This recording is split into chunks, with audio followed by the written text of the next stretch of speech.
Hai guys, welcome back to my YouTube channel. Gimana kabarnya? Seperti judulnya, hari ini aku sama teman aku bakalan ngebahas topik seputar KKN ya. Lebih tepatnya pengalaman dan juga sharing KKN buat teman-teman yang nanti mungkin mau KKN biar ada gambaran dan juga biar ada info lah seperti apa sih bentuk ataupun kinerja dari KKN itu sendiri. Oke. Sebelum kita mulai, mungkin aku akan memberikan kesempatan ya untuk teman aku kenalan dulu. Halo guys, kenalin nama aku Andra.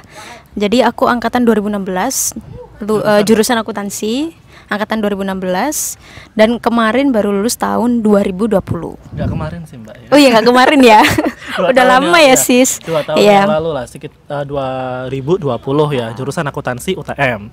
Oke. Jadi gini, sebelum kita mulai ke video, sebetulnya tuh ada alasan sih mbak, kenapa aku pengen bahas KKN sama mbak Andra gitu ya. Karena aku personally guys, nggak ada pengalaman KKN ya, karena pada saat zamanku KKN itu kena pandemi mbak. Jadi emang aku nggak bisa KKN secara maksimal seperti pendahulu gitu loh. Jadi aku mau berkaca ataupun cari informasi dari mbak Andra, karena mbak Andra dulu tuh punya kesempatan KKN di Madura dan pasti banyak banget informasi yang aku nggak rasain gitu loh mbak. Dan mungkin teman-teman di sini yang juga nggak ngerasain di angkatanku. Oke.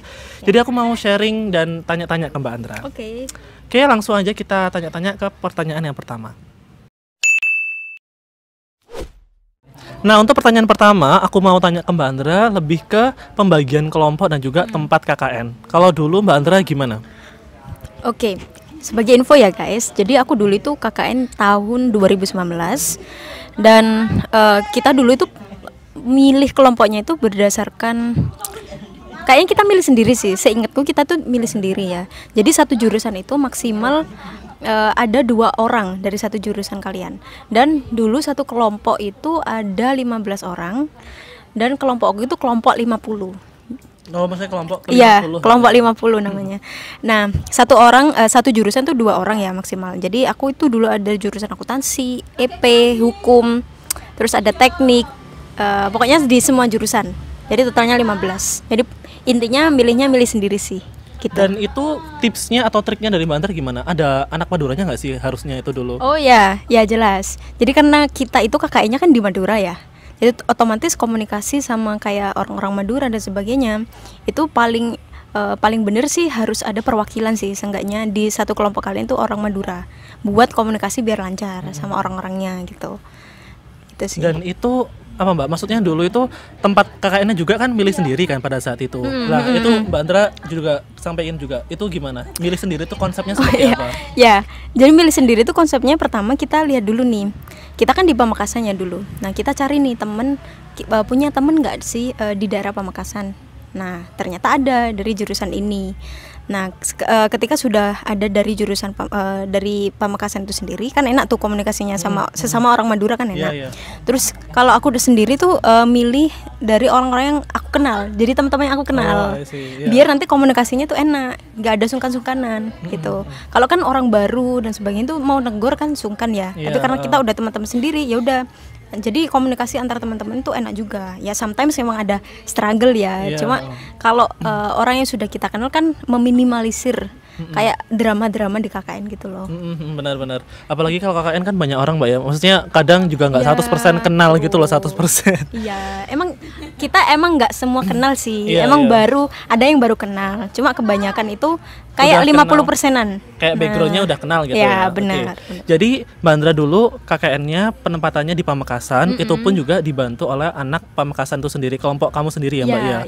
Jadi segi izin ataupun kayak tempat dan sebagainya diatur sama dia ini. Bukan diatur sama dia sih, tapi kita dibantu. Dibantu. Dibantu komunikasinya dan sebagainya. Terus tempatnya itu juga di KKN itu kan kita di ini ya, apa itu kelurahan ya, kayak desa, kantor kelurahan gitu. Nah di pinggirnya itu ada kayak tempat kosong gitu guys, kayak gudang dan sebagainya. Itu jadiin tempat tidur kita ya, base campnya. Jadi base campnya KKN.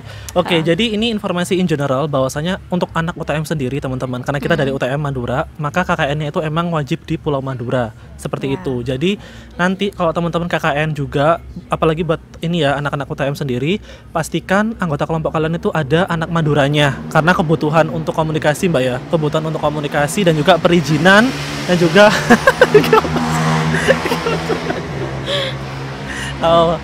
Jadi fungsinya lebih ke komunikasi dan perizinannya tuh biar lebih gampang. Meskipun ya bisa Mbak ya sebenarnya bahasa Bisa Indonesia. sih, sebenarnya bisa sih bahasa Indonesia. Cuma kayaknya lebih enak pakai bahasa lokal. Iya terus kayak sama-sama orang desa, tuh sama orang yang agak Sepuh gitu ya. sepuh, bener. Nah itu Jadi- lebih nyambung gitu loh. Oh iya benar-benar. Ya. Nah, pertanyaan selanjutnya kita akan bahas ke program kerja. Karena aku penasaran banget sama program kerja yang Mbak Andra lakuin sih sama kelompokmu dulu pada saat KKN itu apa aja, Mbak? Ada banyak sih ya, Iya, Wan, oke. kalau proker ya. Tapi ini yang aku ingat aja ya guys ya, karena udah 3 tahun yang lalu. Seingatku itu ada beberapa. Pertama itu ini aku tulis deh kayaknya. Jadi sosialisasi pembuatan sama pemasaran produk unggulan desa. Terus ada bersih desa, pemasangan papan nama, terus ada pelatihan tari. Nanti ditulis aja ya di sini. Nanti ada tulisannya ya. Iya ya. Pelatihan tari, terus KKN 50 mengajar, BFest atau Bunder Festival, sama malam penutupan. Oke. Ya, itu beberapa. Tadi yang Mbak Andra sebutin kan ada yang pembuatan produk unggulan tadi loh, Mbak. Oh iya. Ya, emang Iya. KKN pas tempat KKN-mu itu emang produk unggulannya apa, Mbak, pada Oh saat iya, itu? jadi gini guys ya. Jadi sebelum survei KKN, kalian tuh harus tahu dulu nih, desa kalian ini punya Potensi ya. potensi apa yang belum dikembangkan. Nah, karena aku dulu itu KKN-nya tuh desa Bunder, Pademau, Pamekasan. Nah, di situ tuh ada 3 potensi, Wan. Potensi garam, produksi garam ya. Terus yang kedua itu lele sama jamur. Lele ikan, Mbak ya. Ikan Ya, lele. ikan lele. Nah, kebetulan si garam ini lumayan ya, tempat produksinya udah lumayan kayak advance. Jadi kita nggak sentuh dulu untuk pengembangan si garam ini. Jadi kita mau ngembangin si lele dan jamur. Nah, dulu itu seingatku kita itu bikin inovasi produk baru yang belum ada sebelumnya. Nah, kita itu bikin nugget. Menarik ya, nugget ya. Ya, jadi lele itu diproduksi. Kita ambil nih, kita beli, kalau nggak salah nggak ambil ya, kita beli dari warga desa, terus kita olah sedemikian rupa jadi nugget. Oke. Nah terus jamur juga gitu, kita survei ke orang-orang, terus kita beli jamurnya, terus kita bikin nugget juga. Nah nanti kita kumpulin nih semua warga ibu-ibu PKK. Jadi nanti kita kayak sosialisasi gitu sama ibu-ibu. Kita tunjukin, ini loh Bu, lele ini kandungannya kayak gini, jamur itu gini. Terus bisa dibuat produk kayak gini. Nah salah satu contohnya tuh nugget. Nah kita bikin nugget di hari itu juga. Oh, jadi kayak praktek gitu ya, Praktek. kayak live cooking gitu ya. True live cooking ya. Oke. Jadi kita tunjukin tuh sama ibu-ibu dari pembuatan yang kita ngebersihin lele sampai dengan pengemasan. Oke. Jadi semuanya lengkap di situ. Keren sih. Ya. Tapi Mbak Indra inget gak kayak antusiasmenya dari masyarakat itu sendiri kayak gimana pada saat praktek pembuatan itu sendiri? Seneng sih, soalnya kan ibu-ibunya gratis tuh. Kan dapat. Ya, poin utamanya gratis dulu Iya. ya kan, dapat tester kan ya. Betul, pokoknya jangan membebani warga kan. Iya, benar, Kalau benar. mereka tinggal datang terus ngicipin Menikmati, produknya ya. dan sebagainya kan mereka seneng ya. Oke. Ya Dan apa namanya pada saat itu ada trial error nggak sih Mbak? Kayak pembuatannya itu apakah dari Ada dong. Oh ada ya, serius. ya, ada. Jadi kan sebelum si sosialisasi ini ya ngumpulin warga, kita kan tes dulu nih. Ya kan lele ini rasanya gimana? Iya, Enak benar. atau enggak? Soalnya aku agak mikir sih kayak dibuat nugget tuh kayak gimana. Kamu nggak pernah ya? Nggak pernah Aku lah. juga nggak pernah sih. Ini baru ini sih sama Nana. Iya keren. Nah itu teman-teman itu buat resepnya sendiri. Bisa Google sih, googling Iya, bisa.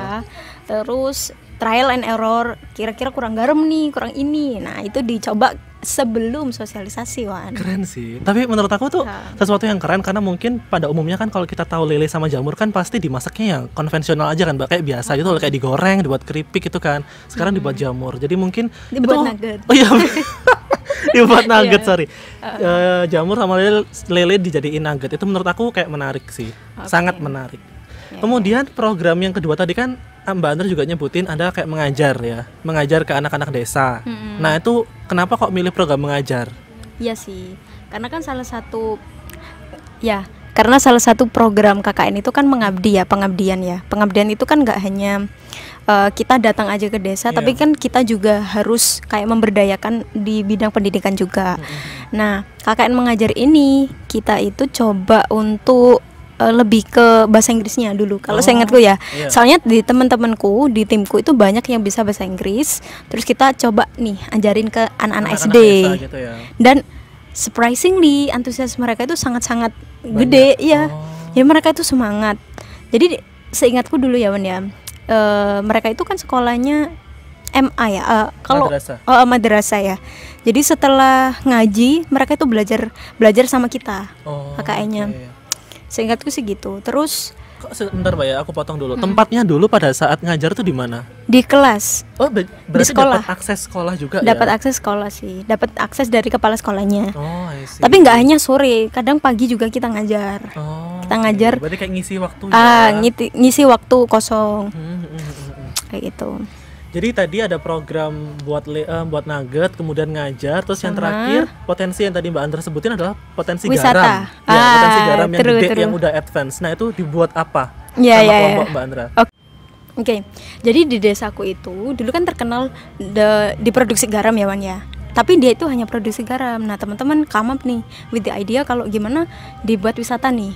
Jadi si masyarakat itu yang pengen datang ke situ itu nggak hanya tahu sawahnya atau tambak garamnya aja, tapi tahu gimana sih cara pembuatan garam. Terus ada nilai estetiknya dan sebagainya. Nah makanya di tempatku itu kita rombak nih. Kita buat tempatnya sebagus mungkin biar masyarakat itu tertarik untuk datang. Oh, oke. Jadi kayak kita itu buat ini Wan, banner kalau nggak salah ya, seingatku ya. Kita buat banner cara pembuatan garam.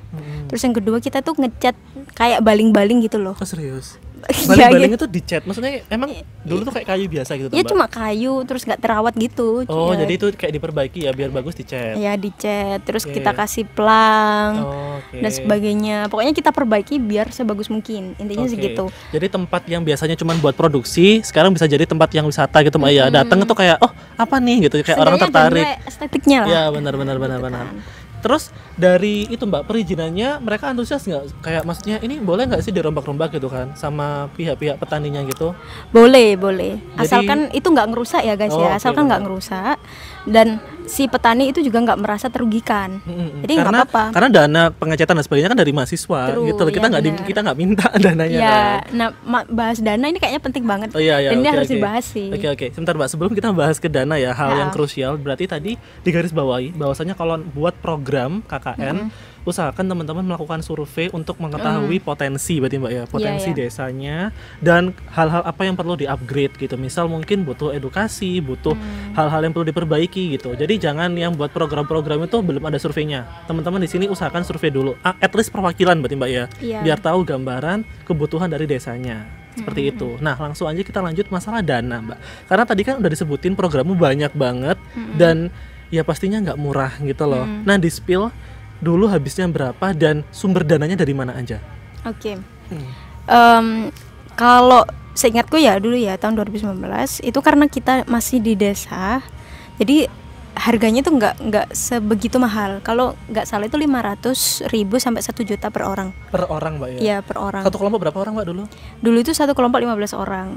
Oke. Dan 500.000 misalnya dikali 15 orang itu kan 7,5 juta. Nah 7,5 juta ini untuk proker selama kurang lebih 1 bulan. Kalau nggak salah 26 hari. Menurutku ini kayak angka yang reasonable sih. Iya. Nggak begitu mahal juga nggak begitu murah. Ya cukup lah gitu sih. Nah tapi itu exclude ini ya guys ya, living cost ya kalian harus tanggung sendiri gitu. Seingatku sih kayak gitu. Kalau living cost berapa, Mbak? Kalau perorangan dulu kira-kira habisnya berapa? Nah ini juga menarik ya, living cost karena kita orang banyak, jadi rata-rata kita tuh masak. Jadi di tempatku dulu itu dibuat piket guys. Jadi satu kelompok, piket? ya. Oke. Jadi per kelompok itu biasanya ada piket bersih-bersih, terus piket Masak. kayak masak dan sebagainya. Nah karena kalau memang di hari-hari tertentu ini ada yang uangnya mau habis atau dan sebagainya, ya udah kita masak.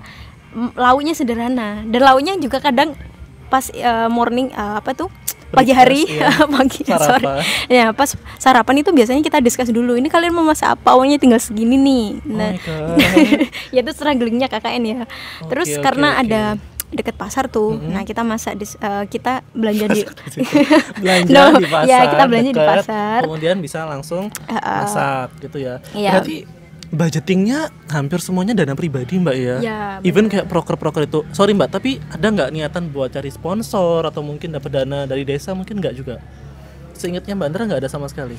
Seingatku dulu itu dibantu deh Tapi aku nggak inget ya ini literally. Iya, mungkin jumlahnya mungkin kita nggak inget ya. Iya, tapi nggak inget ya. Dibantu kita kurang kayaknya tahu. pernah gitu. dibantu. Iya ya, karena kan desa juga kan mereka kan menerima feedback dari dapat kita benefit kan, ya. dari benefit kan. Jadi ya mau nggak mau setidaknya ngasih lah sedikit ya mungkin gitu. Dan teman-temanku yang aku bilang dia ini dari Madura asli, kayak dari desa itu.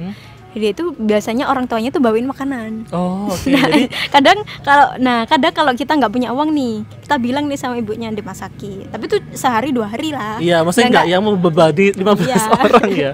Iya, tapi itu membantu banget Membantu lah. Bisa dibilang kayak savingnya buat uang yang buat masak sekarang bisa buat besok kayak gitu-gitu kan. Lumayan berarti. Kalau di total ya, Iya, 500.000 itu proker. Ini kalau seingatku 500.000 ya. Kalau 1 juta aku beda lagi nih itu. 500.000 terus kayaknya 500.000 sebulan untuk living cost cukup. Berarti jutaan. kurang lebih pengeluaran untuk per orangnya adalah 1 juta. 1 jutaan. Nah ini kembali lagi ya teman-teman, di garis bawahi bahwasannya ya kembali lagi ke proker kalian itu nanti apa, living costnya seperti apa juga keperluannya beda-beda ya Mbak ya. Tapi ya yang jelas KKN itu kebanyakan dana pribadi berarti Mbak ya. Ya lumayan ya gitu, maksudnya mengabdi, benar-benar mengabdi dari segi keuangan juga gitu loh, kita ngeluarin duit gitu. Tapi ya momennya sih ya kayaknya momennya yang luar biasa gitu. Nah sekarang kita bahas lebih ke masalah-masalah internal Mbak yang muncul kalau ya kita hidup bareng sama orang-orang lain gitu kan. Karena KKN kan kita hidup ber-15, pasti ya nggak damai-damai aja, pasti ada masalah gitu loh. Nah spill, masalah apa aja sih yang sering muncul kalau hidup bareng gitu? Oke. Pertama ya karena yang aku bilang tadi, kita itu kan agak dekat, kita itu udah dekat, udah kenal gitu ya. Jadi kalau ada drama dan sebagainya biasanya kita terbuka sama hal itu. Itu misalnya nih, yang paling sering ya pertama itu masalah beda pendapat. Ini jelas ya. Semua kelompok itu jelas ada yang kayak gini ya guys ya. Benar. Jadi beda pendapat itu very common. Dan misalnya nih, aku contohin ya, misalnya ada proker A. Nah kita maunya kayak gini, si B maunya kayak gini. Nah selisih tuh, geger tuh. Nah akhirnya kita diskusi lagi akhirnya dapat solusi. Terus yang kedua masalah personality. Nah karena kan 15 orang tuh 15 beda-beda orang kan ya Mbak ya. True, punya personality yang beda-beda. Misalnya salah satu contoh ya, ada personality yang egois, terus individualistik, terus dia ini nggak mau apa ya, anti kritik itu ada nggak sih Mbak? Kayak kalau anti kritik baperan gitu-gitu ada nggak sih tipe-tipe orang kayak gitu? Pasti ada, tapi mungkin di kelompok kamu gimana Mbak? Kalau di kelompok aku sih kayaknya sih nggak ada ya. Atau nggak tahu? Tahu sih ya. Iya, Cuma dulu itu masalah yang paling sering itu masalah piket sih Wan. Jadi mungkin jadwal piket yang nggak beraturan gitu ya. Nggak beraturan karena kan tiap hari itu kan udah ada jadwalnya ya, piket masak siapa, terus piket bersih siapa. Terus kadang itu malah di kelompokku Wan, cowoknya itu agak lebih rajin. Cowoknya lebih rajin ya. Misalnya pagi-pagi tuh udah nyapu, si cewek itu kadang masih tidur. Apalagi kalau si cewek tuh mens ya. Oh ya udah mood jadi ya, udah mood jadi banget. libur. Terus kita itu bangunnya jadi 5:30, jam 6. Emang bangunnya berapa sih Mbak rata-rata harusnya? Rata-rata kalau piket bersih-bersih sebagainya itu kayaknya harusnya jam 5, setengah 6-an. Emang harus pagi ya guys ya, karena kan harus bersih-bersih, itu kan kita numpang ya istilahnya. Kalau nggak bersih-bersih kan ya juga kelihatan ya dari luar gitu. Nah, jadi masalah piket yang sering Mbak ya? Iya, masalah piket itu kayaknya ini hampir semua ya kayaknya. Tapi maksudnya gimana Mbak solusinya? Apakah ditegur atau kok dia itu harus bayar piketnya di lain waktu atau gimana? Atau di rolling mungkin? Iya, kayaknya dia harus bayar. Seingatku sih ya harus dikerjain gitu. Atau ada yang nge-backup. Dan bisa cowok-cowoknya yang bersih-bersih cowok-cowoknya. Dan yang masak itu kadang cowoknya juga. Jadi dan very fortunate ya guys ya. Cowok-cowok di kelompokku itu rajin-rajin. Nah, ini kan tapi kasusnya ini agak langka ya. Iya, enggak bisa digeneralkan juga ya. Berarti bisa dibilang kalau ngomongin masalah-masalah umum berarti ya lebih ke selisih pendapat berarti Mbak ya. Dan juga terus beda-beda personality tadi. True. Apalagi masalah masak nih. Ada temanku yang cerewet ya, tapi cerewetnya juga lumayan ya menurutku sih positif ya. Cuma mungkin kadang kayak agak-agak komplain dikit gitu ya Mbak ya kesannya ya berarti. Misalnya si A pengennya masak tempe, si B pengennya masak enak. Nah, selisih tuh kita malah ke pasarnya kan jadi terhambat tuh. Gara-gara masak kayak apa preferensi gitu. Menu tadi ya. Preferensi menu. Menurut aku tuh masih basic sih Mbak masalahnya ya. Masih basic. Masih Tapi aku umum ya. denger dari teman-teman kelompok lain ya, bukan Agak dari parah. kelompokku, itu agak parah sih. Nanti Itu- kita bahas sih oh, kalau gitu parah-parahnya ya. Yang penting Ah. berarti bisa disimpulkan kelompok kamu masih aman-aman Mbak ya. Masih nggak Lumayan yang aman. nggak Iya, yang iya. terlalu drama juga karena insya Allah semuanya tuh saling nge-backup tadi itu ya. Dan terbuka karena udah kenal basicnya Iya, iya, kayak gitu. iya, iya. Oke.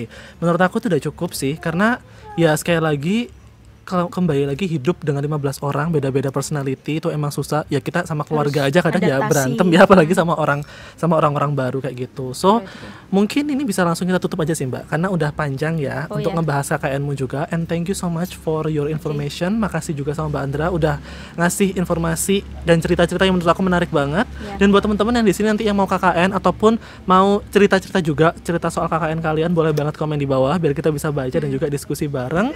And I think it's enough for this video, and thank you so much guys for watching, and I'll Thank see you next you. another video. Bye bye.